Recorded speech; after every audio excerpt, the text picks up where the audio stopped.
Hello, welcome back to my home studio.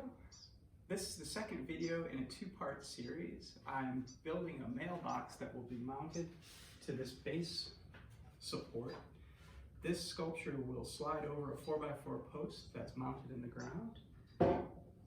It's incredibly strong and durable, so it could be used to mount just about any sculptural element as well. I intend to build a mailbox that will sit on top of this, which is what we'll do today. The wood I chose to make this base cabinet out of is redwood, which is an incredibly durable and strong and long-lasting material. It's rot and mildew resistant. It also resists insect damage, so it's an excellent choice for woodworking projects outdoors. With a light oil finish, it'll last for many, many years.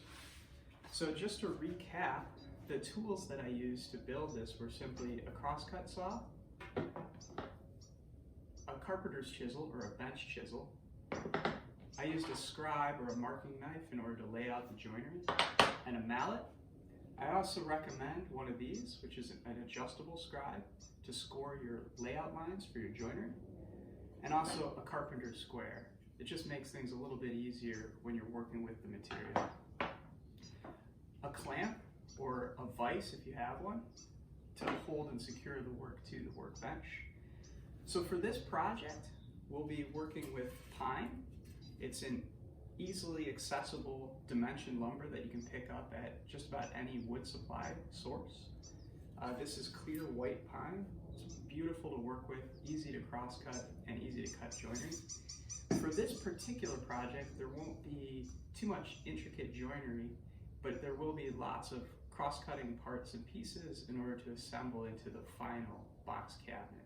It'll also have a lidded top so that you can access the interior of the box. So for this, just to stick with the hand tool method, we're going to use a hammer and nails.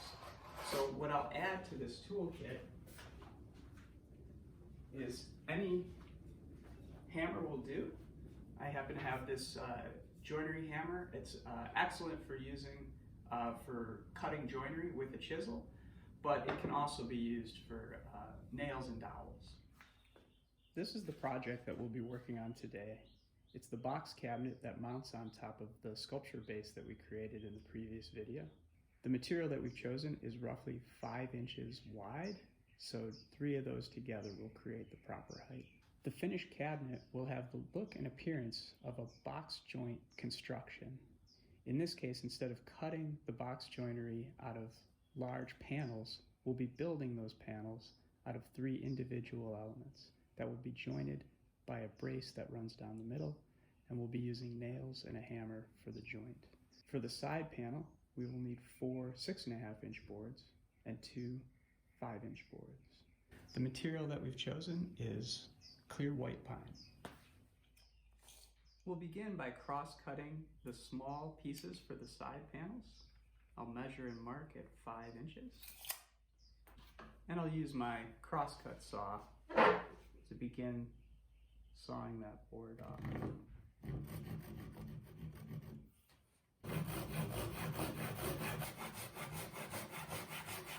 I cut all of the links of wood for the side panels. They will be connected with 2-inch wide pine strips.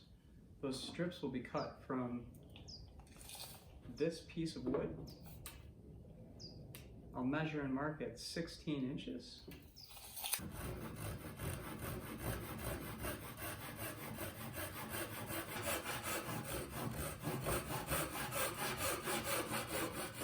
This was the solution that I came up with in order to properly lay out these panels to glue up. I used my carpenter's square to square up and clamp this board. These boards then can line up flush and parallel to this board. I then sandwiched it with another strip of wood. And then I'll follow that up with the spacing of this middle section.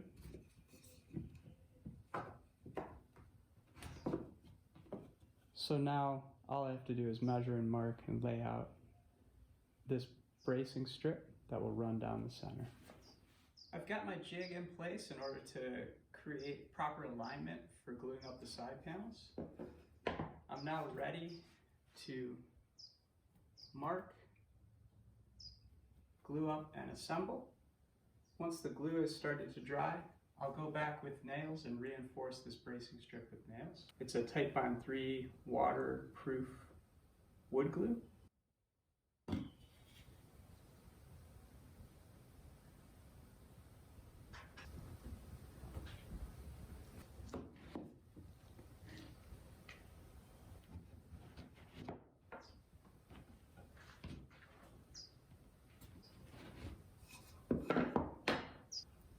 I've got my bracing strip.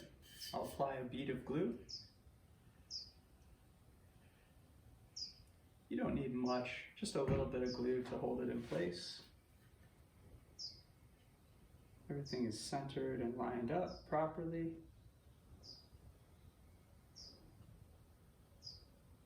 Just press that down. Make sure it's even. You could use your carpenter's square to make sure that it's parallel. You might leave it for a minute or two to set up. I'll slide this out of the jig, slide it over. We'll grab the components for the second side panel.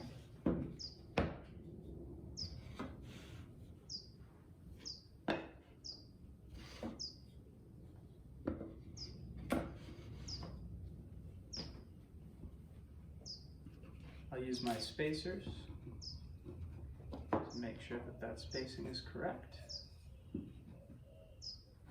Apply a little bit of glue to the surface of the panel pieces.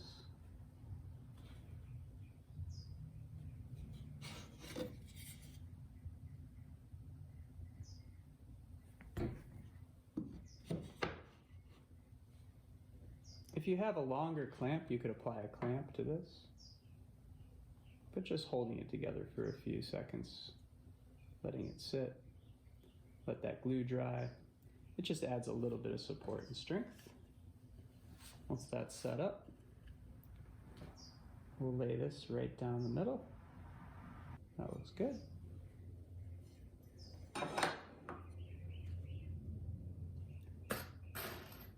And we'll finish, once that glue dries, with these panel nails. These nails are designed to penetrate the wood without cracking or splitting. This pine is nice and soft, so it'll accept these. I'll likely put 2 or 3 in each panel.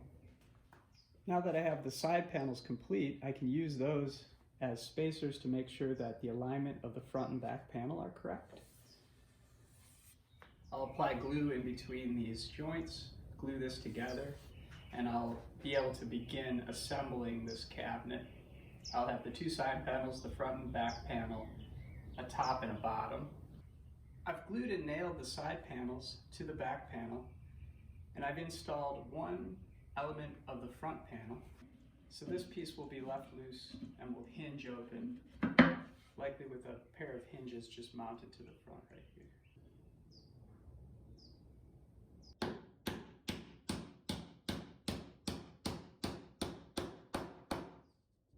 One nail in the top corner. Try to make sure that it doesn't slide out of place.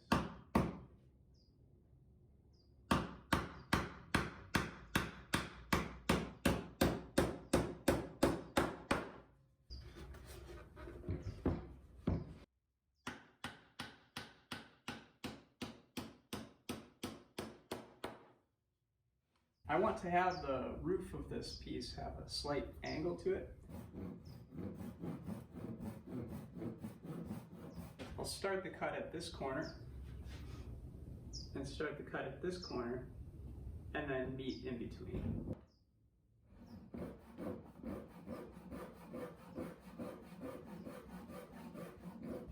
I've completed the top panel. Next, we'll be gluing and nailing that top on.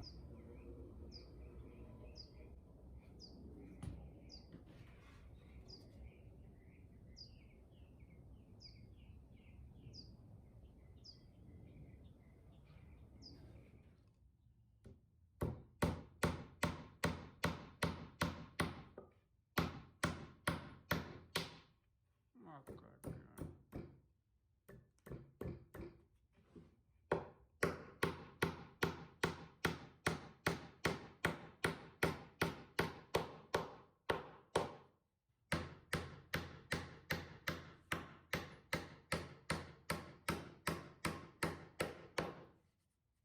The last step will be to add hinges to the bottom of this drawer. The way I like to begin is by deciding the spacing where you'd like to place the hinges. You don't want them too narrow, you don't want them too far apart.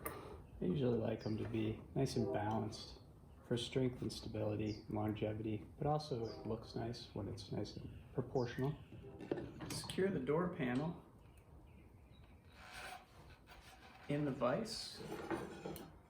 I've made my mark where the hinge will start, 2.5 inches in. I'll mark that straight across. I have my mark on this side, mark that straight across. And then what I do is I take the hinge and open it up, and I place it over the side just like that. This just helps keep things nice and stable. And what we're going to do is we're not just going to screw the hinge right to the surface, flush like that. We're going to inset this hinge so that it is flush with the surface when the door is closed. So there's no gap between the door bottom and the pivot point where the door hinges and the box cabinet that it's attached to. Once you've drawn out and marked all your lines for the joint to mount the hinge, we'll take our crosscut saw and we'll saw right along that pencil line to the depth of that scoring mark. It's a pretty shallow cut, but it's still nice to use a saw to do this work. You could just use a chisel if you wanted to.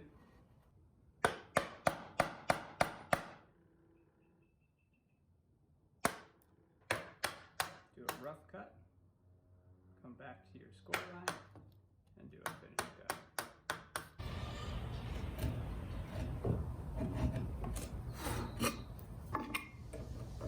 And that fits perfectly. So for this portion, we'll need the included screws and a screwdriver.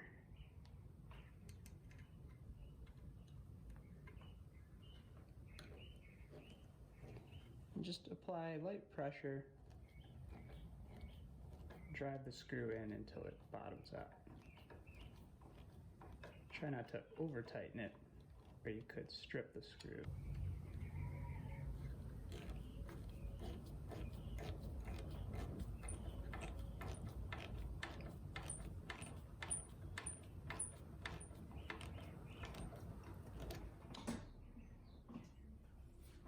We've completed the installation of the hinges on the door panel. We'll set that in place on the cabinet, square it, and mark where the hinges are located. And this will just help when we open this up to align this and make sure that it's screwed in properly. One thing I like to do is use a clamp to secure the door to the cabinet. That way when I'm aligning the hinge to pilot the screws, there's no side-to-side movement. Now that everything is lined up, I can locate the center of the holes for the hinge. I usually just maybe take a light mallet and tap these in place, just so that they have a little bit of a grip to begin with. And then I'll just carefully drive them in with a screwdriver. Sometimes I'll just do one screw at a time, just to check the fit.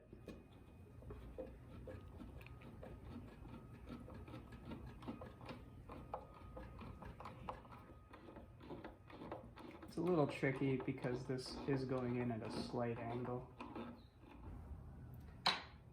And there it is. It's a nice fit. This is the finished piece. The side panels have been joined to the back. There's a bottom panel. The front is made up of 2 brace stretchers. It's got a top, and I left this open section for the cabinet. And it snaps closed really nicely and stays closed. I may cut an opening here for a slot or for a handle. I might just attach a handle and just add some decorative elements just to make it fun.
This is the finished piece. I'll likely add a knob or a handle so you can access the interior of the box.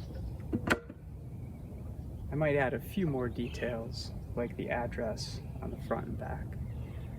Thanks for watching, and I'll follow up next week with a new video on more hand-cut joinery. I'll also start to introduce some power tools.